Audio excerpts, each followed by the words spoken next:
You're going to rot in a concrete box, Larry. All the billions in the world can't buy your way out of a bloody windshield and a paralyzed woman. The prosecutor's voice echoed through the sprawling courtroom, dripping with absolute venom as the heavy wooden gavel slammed down. Billionaire Larry Griffin stared blankly at the polished mahogany table, his global empire stripped away, his pristine reputation entirely destroyed by a perfectly orchestrated frame job. He had no alibi.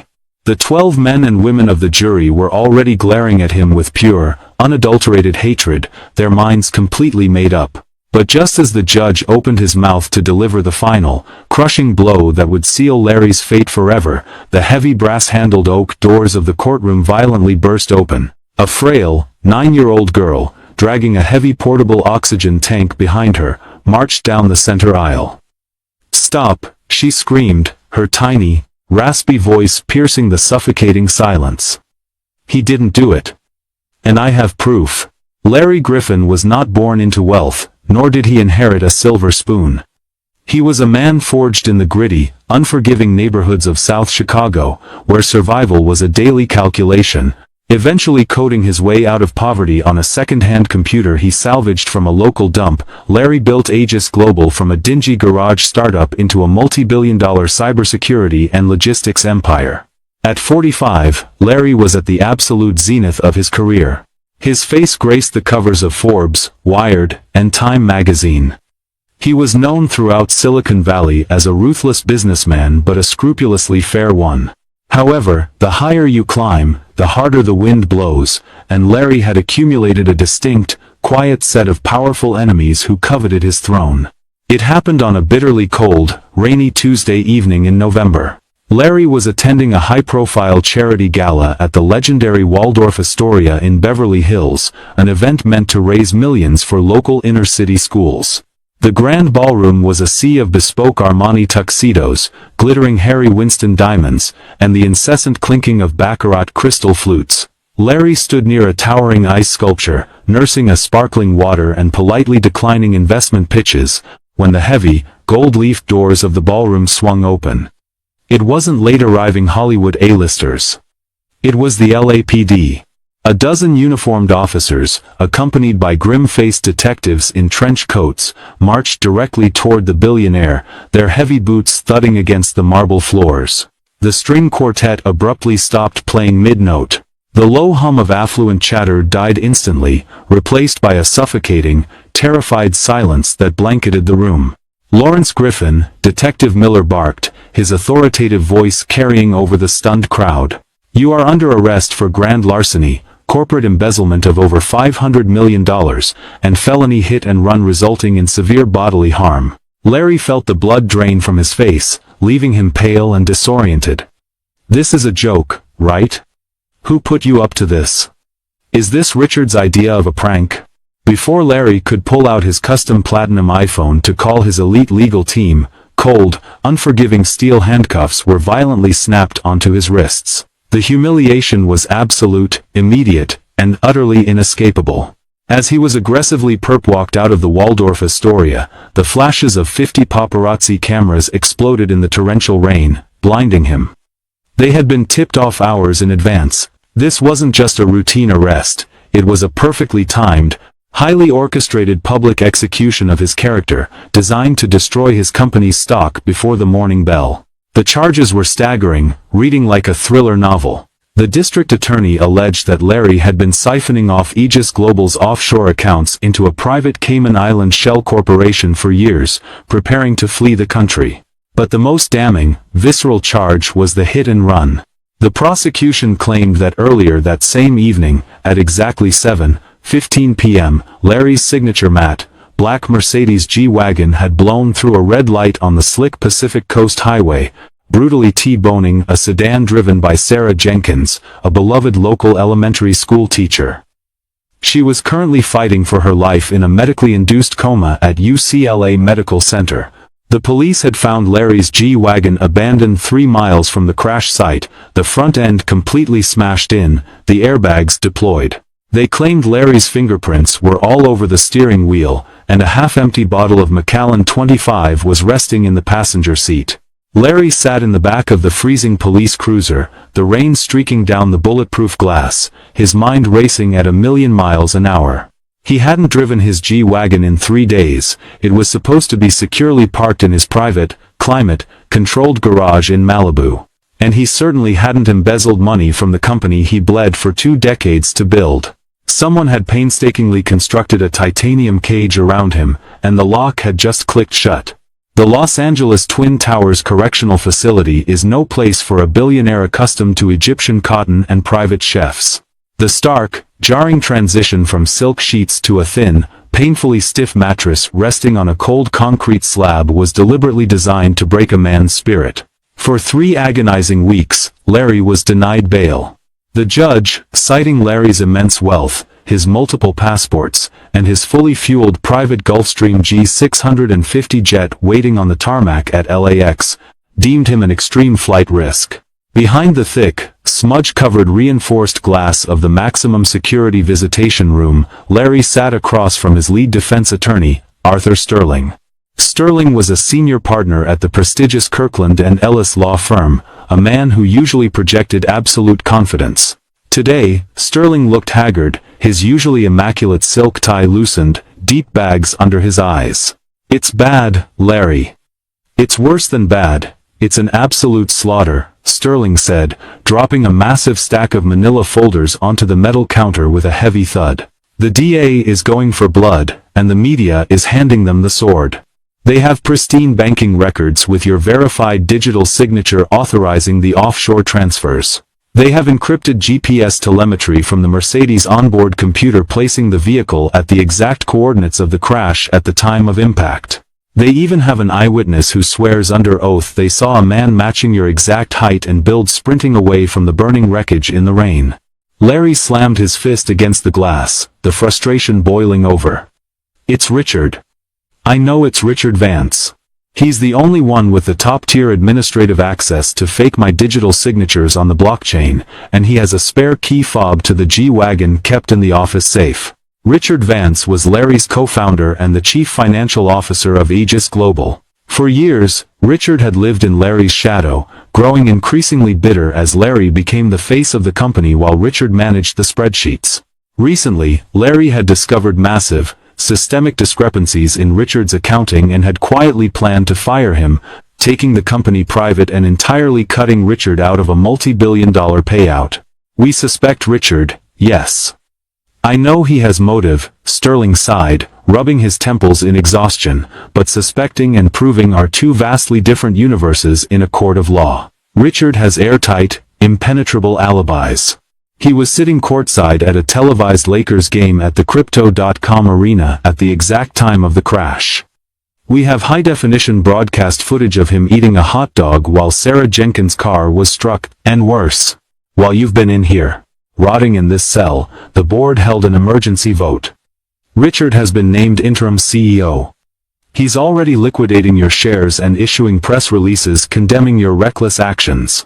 The betrayal was a physical ache in Larry's chest, sharp and suffocating. Richard had orchestrated a flawless, multi-layered coup.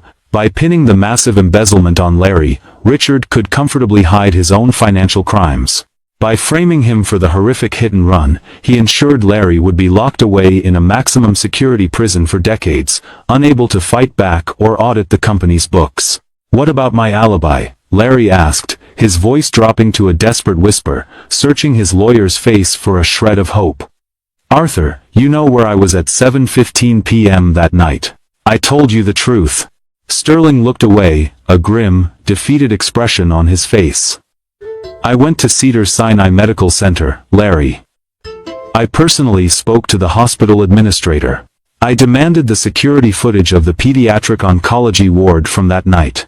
But there was a catastrophic server failure that conveniently wiped all video data for that entire week.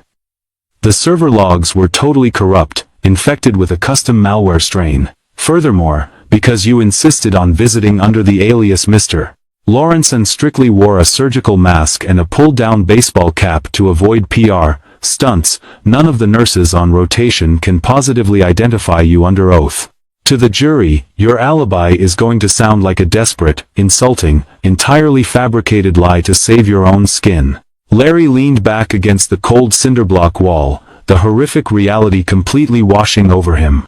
He had spent his weekends secretly visiting terminally ill children, reading to them, bringing them toys, strictly forbidding his PR team from ever mentioning it because he believed using sick kids for corporate clout was repulsive. Now, that exact, fiercely guarded secrecy was going to send him to a concrete box for the rest of his natural life. The media relentlessly dubbed it the trial of the century, a modern-day Greek tragedy of greed and hubris. Outside the Stanley Mosque Courthouse in downtown Los Angeles, news vans from CNN, Fox, MSNBC, and a dozen international outlets were lined up for blocks. Angry protesters held up blown-up photographs of Sarah Jenkins, demanding brutal justice. To the public, Larry Griffin was the ultimate cartoon villain, a greedy, reckless titan of tech who thought his billions placed him entirely above the laws of morality and physics. Inside courtroom 114, the air was thick with tension, heavy and humid. Judge Thomas Harrison, a notoriously strict magistrate with zero tolerance for corporate arrogance or courtroom theatrics, presided over the bench. District Attorney Marcus Thorne paced before the jury box like a great white shark tasting blood in the water. Thorne was ruthlessly ambitious, eyeing a run for governor, and putting a whale like Larry Griffin behind bars was his golden ticket to the governor's mansion. "Ladies and gentlemen of the jury," Thorne boomed, his theatrical voice resonating perfectly against the wood-paneled walls. "Power corrupts. Absolute power, accompanied by billions of dollars, creates a terrifying, sociopathic sense of invincibility. The man sitting before you, Lawrence Griffin, believed he could steal $500 million from his own hard-working shareholders to fund a tropical getaway. When the immense stress of his lies finally caught up to him, he turned to the bottle, got behind the wheel of a 3-ton military-grade SUV, and shattered the life of an innocent, beloved school teacher. And instead of acting like a man and calling for help, he ran like a coward into the rainy night, leaving her to bleed out on the asphalt. Over the next 2 grueling weeks, the prosecution laid out a devastating, seemingly insurmountable case. They brought in forensic financial analysts who testified to the offshore accounts meticulously forged by Richard Vance to look exactly like Larry's unique coding signature. They brought in the LAPD traffic investigators who confirmed the G-Wagon's telemetry data, showing the exact speed and braking trajectory. Then came the star witness, a homeless man who had been sleeping under a bus stop 50 yards from the intersection. Under oath, the man pointed a trembling, dirt-stained finger directly at Larry. "That's him," the man rasped, staring Larry down. "I saw him climb out of the black Jeep." The street lamp hit his face. He looked right at me, panicked, and then ran off down the alley. Larry's defense team later discovered Richard Vance had quietly deposited $50,000 into an untraceable offshore account for the man's sister, but the judge firmly ruled the defense's hacking evidence as circumstantial and inadmissible. When it was the defense's turn to present their case, Arthur Sterling looked utterly defeated. Their case was paper-thin, relying entirely on character witnesses who were being torn apart by the media. When Larry finally took the stand, a massive risk to testify that he was visiting a sick child at the hospital, D.A. Thorne absolutely destroyed him on cross-examination. "So, Mr. Griffin," Thorne mocked, leaning casually against the podium, a smirk playing on his lips. "You want this intelligent jury to believe that at the exact, precise moment your luxury vehicle was crushing the life out of Sarah Jenkins, you were playing Good Samaritan at Cedars-Sinai? Yet, conveniently, the multi-million-dollar hospital security cameras were broken. Conveniently, you wore a disguise so no one could recognize you. Conveniently, you have absolutely zero physical proof of this saintly behavior." "I am telling you the truth," Larry stated, his voice cracking, the weight of the injustice suffocating him. "I was reading Harry Potter to a little girl named Naomi. I was holding her hand. No further questions for this fabricator, Your Honor." "The prosecution is done listening to fairy tales," Thorne sneered, walking back to his table with a triumphant strut. The trial moved rapidly to closing arguments. The jury looked completely resolute, their arms crossed, their expressions stony. They hated Larry Griffin. The judge looked ready to hand down the maximum allowable sentence. Larry stared at the intricate grains of wood on the defense table, his spirit entirely broken. He closed his eyes, preparing to trade his bespoke suits for an orange jumpsuit. The prosecution rests, Your Honor, Thorne stated with a smug, highly victorious smile, returning to his seat and buttoning his suit jacket. Judge Harrison adjusted his reading glasses, sighing heavily, and looked toward the jury box. Very well. The jury has heard all the evidence. You will now be sequestered to begin your Bang! The heavy, brass-handled oak doors at the back of the courtroom slammed open with such immense, violent force that they hit the marble walls, the sound echoing like a gunshot through the cavernous room. The armed bailiffs instantly reached for their holsters, stepping forward. The gallery gasped, turning in unison, as a wave of murmurs swept through the reporters. Even D.A. Thorne spun around, his arrogant smile vanishing into a scowl of annoyance. Standing in the doorway, completely dwarfed by the massive, imposing frame of the legal entrance, was a 9-year-old girl. She was breathtakingly fragile, looking as though a strong gust of wind might knock her over. Her head was completely bald, a harsh, undeniable testament to aggressive chemotherapy, covered only partially by a bright pink knitted beanie. A clear plastic nasal cannula fed oxygen into her nose, connected by a long tube to a heavy metal tank she was dragging behind her with immense, trembling effort. Behind her stood her mother, looking terrified, out of breath, and deeply apologetic, trying desperately to gently pull the girl back into the hallway. Naomi, honey, please, we can't be in here, it's illegal. You're going to get us arrested. Her mother whispered fiercely, tears welling in her eyes. But Naomi violently ripped her small, bruised arm from her mother's grasp. She marched down the center aisle, her small sneakers squeaking against the polished floor, the wheels of her oxygen tank squealing loudly in the dead-silent courtroom. Stop! Naomi screamed, her voice raspy and weak, but echoing with an undeniable moral authority that completely defied her frail frame. She pointed a tiny, bony finger straight at the district attorney. He didn't do it. You're lying to everyone. Bailiff, remove this child immediately. Thorne shouted, his face turning a furious crimson, realizing the optics of bullying a child but unable to control his rage. This is a sacred court of law, not a playground for defense stunts. Two large, imposing bailiffs stepped forward to intercept her, but Judge Harrison raised a stern, commanding hand. Hold on.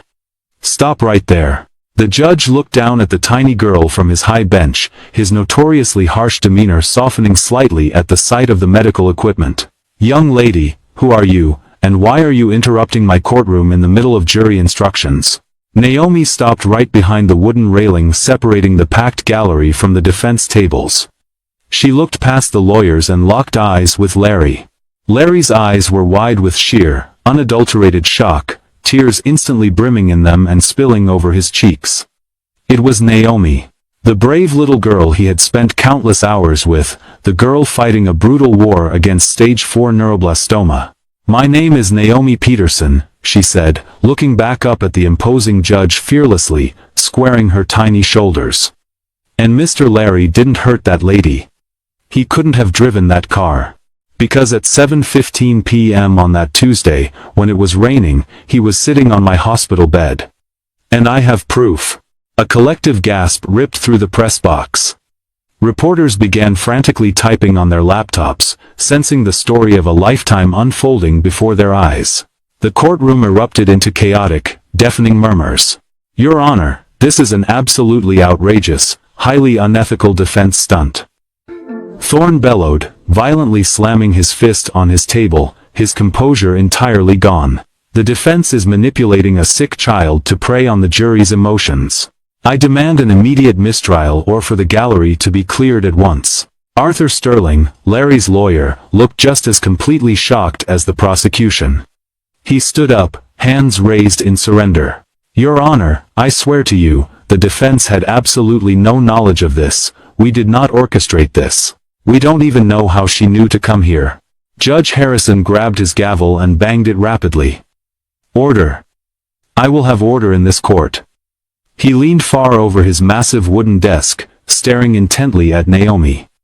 Young lady, you say you have proof. The police testified that the hospital security cameras were completely broken that night. Naomi reached into her small, colorful Disney backpack, unzipping it with trembling fingers. I know. The bad men who framed him broke the cameras in the hallway, but they didn't know about my iPad. Recognizing the gravity of the claim, Judge Harrison immediately called for a 15-minute recess, demanding the prosecution, the defense team, and Naomi's mother into his private judicial chambers away from the prying eyes of the press. The air in the small, leather-bound room was electric, thick with anticipation. Naomi sat in a massive leather armchair that swallowed her whole, holding a gleaming Apple iPad Pro, a premium gift Larry had quietly bought for her months ago to watch movies during chemo. "Explain this to me very clearly, Naomi," Judge Harrison said gently, setting his heavy judicial robes aside and leaning in. "Mr. Larry always comes to see me on Tuesdays," Naomi began, her voice steady despite the intimidating company. "He reads me Harry Potter and the Prisoner of Azkaban. But that night, my mom was downstairs in the cafeteria getting coffee, and I was feeling really scared because of my massive surgery scheduled for the next day. Mr. Larry sat on the edge of my bed and held my hand. I asked him if we could take a picture together, so I could look at it when I was alone in the scary MRI machine." Thorne scoffed loudly, pacing the small room. "A picture? A digital photograph can be easily photoshopped in 10 minutes. The EXIF metadata can be altered by any decent hacker. This is completely inadmissible as forensic evidence, Your Honor." "Let the child finish her sentence, Mr. Thorne, or I will hold you in contempt," the judge snapped coldly, his eyes narrowing at the DA. Naomi glared at Thorne, completely unintimidated. "I didn't just take a regular picture. I took an Apple Live photo. And my iPad is always connected to the hospital's secure, encrypted Wi-Fi network." She unlocked the screen with her passcode and tapped into her iCloud shared album. She pressed play on an image. The screen came alive. It showed Larry Griffin, wearing his disguise, a medical mask pulled down to his chin and a dark baseball cap, sitting on a hospital bed holding Naomi's hand tightly. In the background of the short, looping video clip, several crucial, irrefutable things were visible. First, the large, synchronized digital hospital clock mounted on the white wall behind them clearly read 7:14 and 58 seconds p.m., ticking over to 7:15 and 2 seconds p.m. during the short video clip. Second, the wall-mounted television in the background was turned on and tuned to CNN. The live broadcast showed a red breaking news ticker at the bottom, discussing a live, impromptu speech the president was giving at that exact, verifiable second regarding a sudden foreign policy shift. But Naomi wasn't done completely dismantling the prosecution's case. "Also," she said, pulling a small, round plastic device from the front pocket of her bag, "I had my Apple AirTag zipped inside my backpack. My mom uses it to track my bag when we travel so we don't lose my medicines. And my iPad automatically backs up its exact GPS location to the Apple iCloud server every single time I take a photo." Arthur Sterling's eyes went wide as saucers. He grabbed his briefcase, practically ripping it open to pull out his laptop.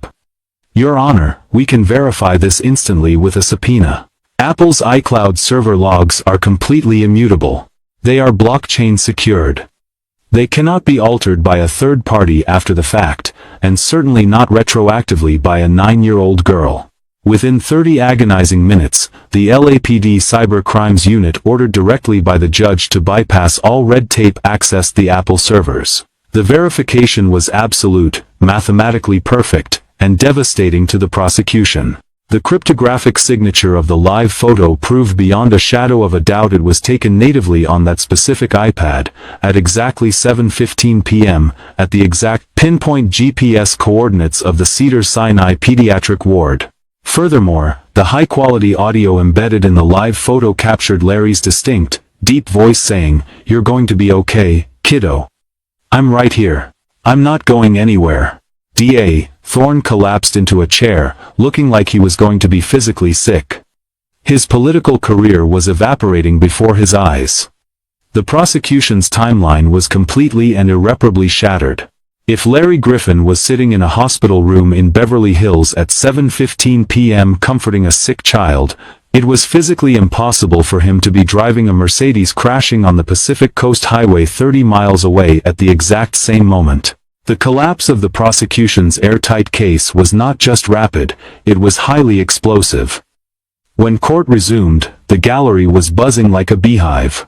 Judge Harrison didn't just dismiss the charges, he unleashed a furious, historic judicial hurricane from the bench. Based on the irrefutable, completely verified digital forensic evidence presented to me in chambers, Judge Harrison announced, his voice booming like thunder over the microphone, "It is abundantly clear to this court that the defendant, Lawrence Griffin, is entirely innocent of the hit-and-run charges. Furthermore, the fabricated nature of the vehicle's telemetry data severely taints the embezzlement charges, suggesting a massive, coordinated frame job. I am dismissing all charges against Mr. Griffin with extreme prejudice.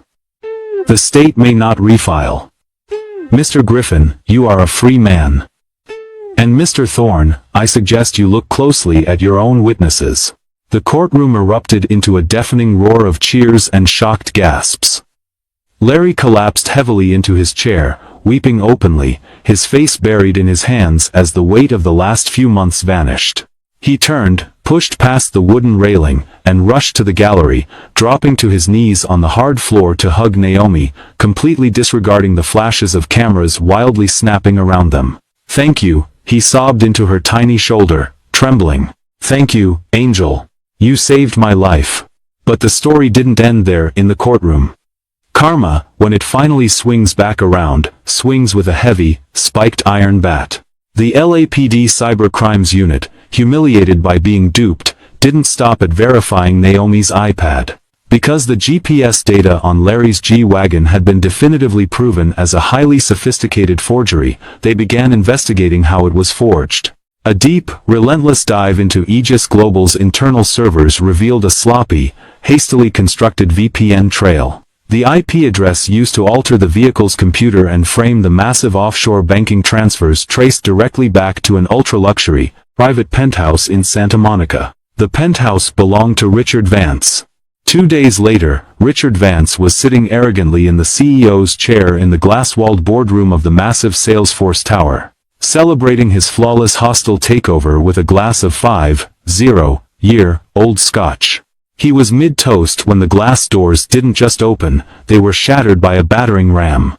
A heavily armed FBI SWAT team poured into the room, red laser sights dancing violently across Richard's custom Italian suit. "Richard Vance, you are under arrest for multi-million-dollar corporate fraud, felony obstruction of justice, severe evidence tampering, and conspiracy to commit murder," the lead federal agent announced, violently slamming the struggling, screaming executive face first onto the mahogany conference table. The ensuing investigation rapidly unraveled Richard's entire, pathetic life. Under federal pressure, it was revealed that Richard had hired a professional dark web fixer to remotely hack and steal Larry's G-Wagon, drive it into the victim's car using a remote rig, and plant the liquor bottle and fingerprints. The homeless eyewitness quickly folded and confessed to taking Richard's $50,000 bribe under severe threat of perjury and jail time. The karma was absolute and uncompromising. Richard's vast assets were entirely frozen and seized by the federal government under RICO laws. His sprawling mansions and collection of sports cars were repossessed. The media, who had just weeks ago vilified Larry as a monster, now turned their vicious, unforgiving gaze upon Richard. He was stripped of all dignity and wealth. 6 months later, a judge sentenced Richard Vance to 45 years in a maximum security federal prison without the possibility of parole. By a stroke of beautiful, poetic justice, he was temporarily processed through the exact same bleak, concrete holding cell in the Twin Towers Correctional Facility where Larry had spent 3 agonizing weeks. Larry Griffin, fully restored to his rightful position as CEO, didn't return to his old, workaholic ways.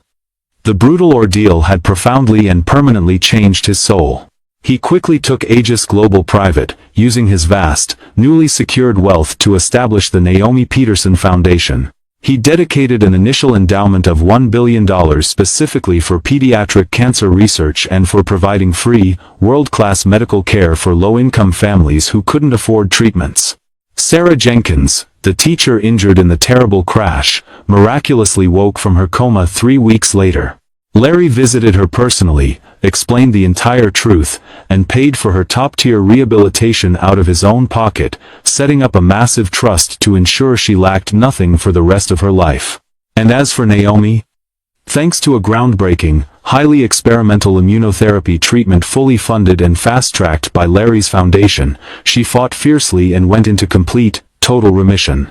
The frail girl with the squeaky oxygen tank grew up into a strong, vibrant, brilliant teenager. Larry Griffin stood proudly in the front row of every single one of her birthdays and graduations, a constant reminder to the billionaire that sometimes, the absolute greatest returns on investment in this world have absolutely nothing to do with money.